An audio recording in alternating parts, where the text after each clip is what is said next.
여러분, 오늘 이 영상은 어쩌면 인류 역사상 가장 불편하면서도 가장 희망적인 기록이 될지도 모릅니다. 지금으로부터 딱 며칠 전이었죠. 2026년 1월, 전 세계가 주목하는 한 팟캐스트에 일론 머스크가 등장했습니다. 평소 거침없던 그의 표정은 그 어느 때보다 진지했는데요.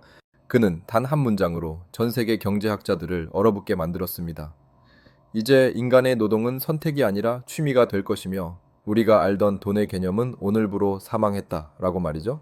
도대체 무엇이 그를 이토록 확신하게 만든 걸까요?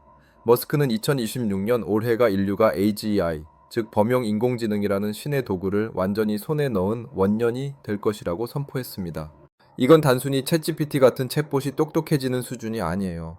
인간의 뇌가 처리할 수 있는 모든 지적 능력을 추월한 존재가 테슬라의 옵티머스라는 강철의 몸을 입고 우리 거실과 공장으로 들이닥친다는 뜻입니다. 상상해 보세요. 여러분이 아침에 눈을 떴는데 집 앞 편의점에 물건을 나르는 사람도, 도로 위를 달리는 트럭 운전사도, 심지어 복잡한 코딩을 하던 개발자도 보이지 않습니다. 대신 그 자리엔 지치지도 않고 불평하지도 않으며 단 1초의 실수도 허용하지 않는 금속의 군단이 서 있습니다. 머스크는 이걸 풍요의 디플레이션이라고 불렀습니다. 생산 비용이 사실상 0원에 수렴하게 되는 거죠. 인건비가 사라진 물건값은 바닥을 치게 되고 어쩌면 우리는 생존을 위해 돈을 벌 필요가 없는 시대로 강제로 밀려 들어가고 있는지도 모릅니다.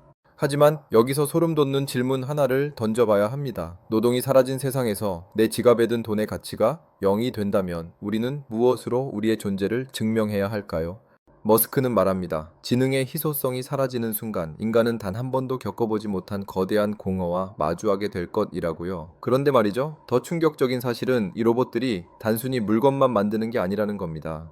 머스크는 이번 인터뷰에서 우리 몸속의 세포 하나하나를 언급하며 우리가 수천 년간 숙명으로 받아들였던 죽음에 대해 아주 기괴한 해결책을 내놓았습니다. 죽음이 더 이상 운명이 아니라 소프트웨어 버그에 불과하다면 여러분은 믿으시겠습니까? 이제 막 시작된 이 거대한 지각 변동은 단순히 직업을 뺏는 수준을 넘어 우리의 생명 연장과 인구 구조, 그리고 국가의 생존 자체를 뒤흔들기 시작했습니다. 특히 세계에서 가장 먼저 사라질 국가로 지목된 대한민국에게는 이 예언이 구원의 밧줄일까요? 아니면 마지막 사형 선고일까요? 잠시 후 2026년 머스크가 예언한 노화의 종말과 그 뒤에 숨겨진 자본의 대이동에 대해 아주 깊숙이 파헤쳐 보겠습니다. 이 영상을 끝까지 보지 않는다면 여러분은 다가올 3년 내에 자신의 자산을 지킬 마지막 기회를 놓치게 될지도 모릅니다. 자, 이제 더 믿기 힘든 이야기로 들어가 보겠습니다. 머스크가 2026년 이번 팟캐스트에서 가장 강조한 대목 중 하나는 바로 생물학적 한계의 돌파였습니다. 그는 아주 차가운 목소리로 이렇게 말했죠. 인간의 몸은 매우 정교하지만 사실 최적화가 덜 된 하드웨어에 불과하다라고요. 여러분 만약 병원에 갔는데 수술실에 사람이 아닌 차가운 금속팔이 여러분을 기다리고 있다면 어떠시겠습니까? 불과 몇 년 전만 해도 우리는 로봇 수술이라고 하면 의사가 뒤에서 조종하는 보조 도구를 떠올렸습니다. 하지만 2026년 현재 머스크가 예언한 세상은 다릅니다. AGI와 결합한 로봇 의사는 전 세계 수천만 건의 수술 데이터를 단 몇 분 만에 학습하고 인간의 손으로는 결코 흉내 낼 수 없는 0.001mm의 오차도 없는 집도를 시작합니다. 손떨림도 없고 피로도 느끼지 않으며 어제 술을 마셔 컨디션이 난조를 보일 일도 없는 완벽한 집도의의 탄생이죠. 하지만 머스크의 예언은 여기서 멈추지 않았습니다. 그는 노화를 필연적인 쇠퇴가 아니라 수정 가능한 코드의 오류라고 정의했습니다. 컴퓨터 프로그램이 오래되면 버그가 쌓여서 느려지듯이 인간의 세포도 복제 과정에서 오류가 쌓이는데 인공지능이 이 오류를 찾아내어 실시간으로 수정하는 기술이 3년 내에 가시화될 것이라는 거죠. 인공지능이 유전자 지도를 분석해 암세포가 싹트기도 전에 제거하고 알츠하이머의 원인이 되는 단백질을 소프트웨어 패치처럼 업데이트하여 지워버리는 시대. 이것이 그가 말하는 수명 연장의 실체입니다. 인간은 이제 200세까지 살 준비를 해야 합니다. 머스크의 이 말은 축복처럼 들리지만 사실 그 이면에는 소름 돋는 경제적 공포가 숨겨져 있습니다. 수명이 2배로 늘어난다는 것은 우리가 평생 모은 노후 자금이 순식간에 절반의 가치로 토막난다는 뜻이기도 하니까요. 일하지 않아도 되는 시대에 죽지도 않는 인간들이 넘쳐나는 세상. 과연 이것은 유토피아일까요? 아니면 끝나지 않는 형벌의 시작일까요? 실제로 머스크는 이 의료혁명이 가져올 자산의 양극화를 경고했습니다. AI가 고치는 노화 수정 기술은 초기엔 엄청난 비용이 들 것이고 영생에 가까운 삶을 사는 디지털 귀족과 평범한 수명을 사는 일반인으로 계급이 나뉠 수 있다는 시나리오죠. 그는 말합니다. 돈으로 수명을 사는 시대가 왔을 때 여러분은 어떤 자산을 쥐고 있어야 할지 고민해야 한다 라고요. 그런데 여러분, 이 영생의 기술이 가장 절실하면서도 동시에 가장 치명적인 독이 될 나라가 있습니다. 바로 대한민국입니다. 인구는 급격히 줄어드는데 노인들은 죽지 않는 나라. 머스크가 한국의 저출산 문제를 언급하며 쏟아냈던 그 독설에 가까운 경고들이 사실은 이 수명 연장 기술과 맞물려 거대한 폭풍을 예고하고 있었습니다. 대한민국은 과연 전 세계에서 가장 먼저 소멸할 국가일까요? 아니면 AI 로봇 군단을 통해 가장 먼저 영생하는 국가로 거듭날까요? 머스크가 한국의 지도자들에게 던진 그 섬뜩한 메시지의 실체를 지금 바로 공개합니다. 여러분, 여기서 잠시 시선을 돌려 우리가 살고 있는 이 땅, 대한민국의 지도를 한번 머릿속에 그려보세요. 그리고 90년 뒤인 2026년의 한반도를 상상해 보십시오. 일론 머스크는 이번 팟캐스트에서 아주 충격적인 통계를 들이밀었습니다. 지금의 출산율이 지속된다면 3세대 뒤 대한민국의 인구는 현재의 딱 3% 수준으로 쪼그라들 것이라고요. 5천만 명이던 인구가 150만 명 남짓으로 줄어든다는 계산입니다. 머스크는 특유의 냉소적인 말투로 덧붙였습니다. 북한은 남침할 필요조차 없다. 그냥 걸어서 내려오면 될 테니까. 라고 말이죠. 지키는 사람도 일하는 사람도 사라진 나라. 이것이 그가 본 대한민국의 미래입니다.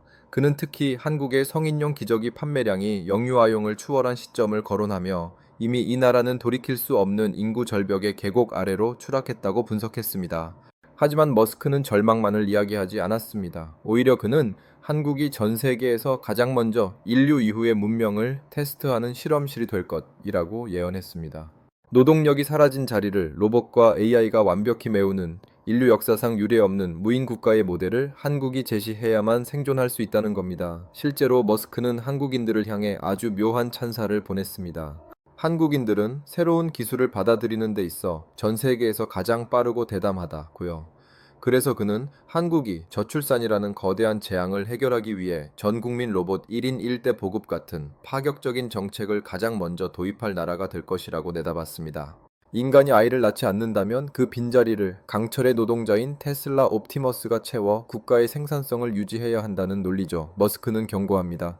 만약 한국이 기존의 노동 가치관에 매몰되어 사람이 일해야 한다는 고정관념을 버리지 못한다면 연금 시스템은 붕괴하고 젊은 층은 노인 부양이라는 무게에 짓눌려 국가 자체가 질식사할 것이라고요.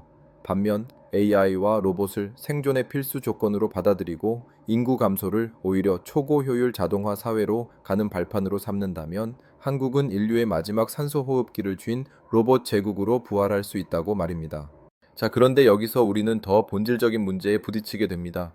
로봇이 우리 대신 일하고 모든 물건이 공짜에 가까워지며 인구가 사라진 빈자리를 기계가 채운다면 도대체 우리가 가진 화폐, 즉 돈은 무슨 의미가 있을까요? 머스크가 말하는 돈의 가치가 사라지는 시대에 우리는 무엇을 축적해야 할까요? 이제 이어질 이야기에서 머스크가 제시한 구체적인 자산 관리 전략과 우리가 지금 당장 디지털 영토를 선점해야 하는 이유에 대해 깊숙이 들어가 보겠습니다. 어쩌면 여러분의 은행 계좌에 찍힌 숫자는 조만간 아무런 쓸모가 없게 될지도 모릅니다. 여러분, 이제 가장 피부에 와닿는 하지만 가장 공포스러운 이야기를 해보겠습니다. 바로 여러분의 계좌에 들어있는 그 돈에 대한 이야기입니다. 머스크는 이번 팟캐스트에서 아주 도발적인 질문을 던졌습니다. 모든 것을 로봇이 생산하고 에너지 비용이 태양광과 배터리로 인해 영원에 수렴한다면 당신이 가진 지폐는 과연 무엇을 살 수 있겠는가? 라고 말이죠. 그가 주장하는 돈의 가치가 사라지는 시대는 단순히 물가가 오르는 인플레이션을 말하는 게 아닙니다. 그 반대입니다. 기술이 너무 발전해서 모든 공급이 넘쳐나는 풍요의 저주, 즉 디플레이션의 끝판왕이 온다는 뜻이죠. 전통적인 자본주의 체제에서 돈은 노동의 대가이자 희소한 자원의 교환 수단이었습니다. 하지만 AI가 노동을 대체하고 자원이 무한히 복제된다면 돈은 그저 데이터 센터의 숫자에 불과하게 됩니다. 머스크는 단언합니다. 앞으로 10년 내에 종이 화폐의 시대는 완전히 끝날 것이다. 그렇다면 우리는 무엇을 준비해야 할까요? 머스크가 제시하는 새로운 시대의 자산은 크게 세 가지로 요약됩니다. 첫 번째는 바로 컴퓨팅 파워와 에너지입니다. 인공지능 시대에 가장 가치 있는 자원은 금도 달러도 아닙니다. 바로 AI를 돌릴 수 있는 연산 능력과 그 에너지를 조달하는 인프라죠. 머스크가 테슬라를 단순히 자동차 회사가 아닌 에너지 기업으로 XAI, XA를 세계 최고의 컴퓨팅 그룹으로 만드는 이유가 바로 여기 있습니다. 개인의 차원에서도 이제는 어떤 화폐를 보유하느냐가 아니라 어떤 기술적 지분 스테이크를 소유하느냐가 생존의 핵심이 될 것입니다. 두 번째는 디지털 영토의 선점입니다. 머스크는 물리적인 땅보다 데이터가 흐르는 통로, 즉 플랫폼과 네트워크를 소유하는 것이 진정한 부의 원천이 될 것이라고 말합니다. 그가 스타링크를 통해 지구 전체를 인터넷망으로 덮고 XYS 트위터발을 통해 인간의 모든 생각과 데이터를 수집하는 이유를 생각해 보십시오. 인공지능이 모든 것을 결정하는 시대에 AI에게 먹일 데이터를 가진 자가 곧 새로운 시대의 지주, 랜드로드가 될 것입니다. 마지막 세 번째는 가장 의외의 답변이었습니다. 바로 관심 어텐션입니다. 모든 것이 풍요로워진 세상에서 유일하게 희소한 것은 인간의 주의 집중력입니다. 머스크는 알고리즘이 지배하는 세상에서 누군가의 시간을 점유할 수 있는 능력은 그 자체로 가장 강력한 화폐가 될 것이라고 강조했습니다. 이것이 여러분이 지금 유튜브를 보고 SNS에 열광하는 이유이자 거대 기업들이 여러분의 1초를 뺏기 위해 수조 원을 쏟아붓는 이유입니다. 하지만 여기서 우리는 무서운 함정에 빠질 수 있습니다. 돈의 가치가 사라지고 기계가 모든 것을 해주는 세상에서 우리는 그저 침대에 누워 알고리즘이 떠먹여주는 도파민에 중독된 채 서서히 뇌가 퇴화하는 디지털 가축이 될 것인가, 아니면 이 시스템을 설계하고 통제하는 설계자가 될 것인가 하는 갈림길에 서 있습니다. 머스크는 말합니다. 지능이 공짜가 된 시대에 당신의 유일한 경쟁력은 기계에게 무엇을 시킬 것인가를 결정하는 의지뿐이다. 이제 마지막 챕터로 넘어가겠습니다.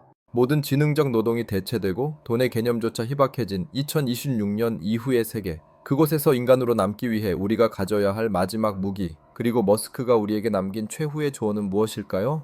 자, 이제 우리는 인류 역사상 가장 기묘하고도 거대한 변곡점의 끝자락에 서 있습니다. 로봇이 노동을 대신하고 AI가 죽음을 유예하며 우리가 알던 화폐 경제가 무너지는 세상. 이 정도면 이런 의문이 들 수밖에 없습니다. 그렇다면 인간은 이제 무엇을 위해 살아야 하는가? 우리는 기계보다 못한 존재로 전락하는 것인가? 머스크는 이번 팟캐스트의 마지막 10분을 이 질문에 할애했습니다. 그리고 그는 평소의 냉철한 모습과는 다르게 매우 철학적인 답변을 내놓았죠. 지능의 시대가 가고 이제 의지 윌리의 시대가 온다 라고 말입니다. 생각해보세요. 이제 지식은 더 이상 권력이 아닙니다. 여러분이 서울대 박사 학위 소지자보다 더 똑똑한 AI를 주머니 속에 넣고 다니는 시대니까요. 정답을 맞히는 능력은 이제 기계의 영역입니다. 하지만 기계가 절대 할 수 없는 것, 아니 해서는 안 되는 영역이 있습니다. 바로 무엇을 하고 싶은지를 결정하는 일입니다. 머스크는 인류의 마지막 가치를 질문하는 힘에서 찾았습니다. AI에게 어떤 문제를 풀게 할지, 어떤 미래를 설계하게 할지 명령하는 것은 오직 인간만이 가진 호기심과 결단의 영역이라는 거죠. 그는 이를 우주의 의식 컨슈스넷을 확장하는 일이라고 표현했습니다. 기계는 목적 없이 계산하지만 인간은 목적을 가지고 기계를 움직입니다. 그렇다면 우리는 당장 무엇을 해야 할까요? 머스크가 제시한 2026년 이후의 생존 가이드는 명확합니다. 첫째, AI를 도구로 부리는 프롬프트의 마법사가 되십시오. 기술을 두려워하며 멀리하는 사람은 가장 먼저 도태될 것이지만 AI를 자신의 뇌 확장판으로 사용하는 사람은 수천 명의 직원을 거느린 CEO와 맞먹는 영향력을 가지게 될 것입니다. 둘째, 대체 불가능한 인간성에 투자하십시오. 기계가 완벽할수록 시청자들과 독자들은 인간의 서툰 감정, 진솔한 스토리, 그리고 진심에 목마르게 될 것입니다. 머스크가 엑스트위터를 통해 자신의 가감 없는 모습을 노출하며 거대한 팬덤을 형성하는 이유를 기억해야 합니다. 기술이 고도화될수록 부의 원천은 결국 사람의 마음을 움직이는 힘으로 회귀합니다. 마지막으로 끊임없이 배우는 태도를 유지하십시오. 이제 교육은 학교에서 끝나는 것이 아니라 죽을 때까지 이어지는 소프트웨어 업데이트와 같습니다. 머스크는 매일 밤 잠들기 전 오늘보다 아주 조금이라도 더 똑똑해지지 않았다면 당신은 퇴보한 것이라고 경고합니다. 오늘 우리는 2026년 일론 머스크가 던진 충격적인 예언들을 짚어봤습니다. 노동의 종말, 영생의 서막, 국가의 소멸, 그리고 새로운 부의 탄생까지. 이 모든 변화는 먼 미래의 이야기가 아닙니다. 바로 지금 우리 머리 위에서 쏟아지고 있는 현실이죠. 누군가에게 이 변화는 재앙이겠지만 준비된 당신에게는 인류 역사상 가장 큰 기회가 될 것입니다. 기억하십시오. 돈이 사라지는 시대에 당신이 가진 유일한 자산은 바로 당신 자신입니다. 기계가 흉내 낼 수 없는 당신만의 질문, 당신만의 의지를 절대 포기하지 마십시오. 오늘 영상이 여러분의 미래를 설계하는 데 작은 불꽃이 되었길 바랍니다. 인류의 다음 장은 이제 여러분의 손끝에서 시작됩니다. 지금까지 지식 클래스였습니다. 시청해 주셔서 감사합니다.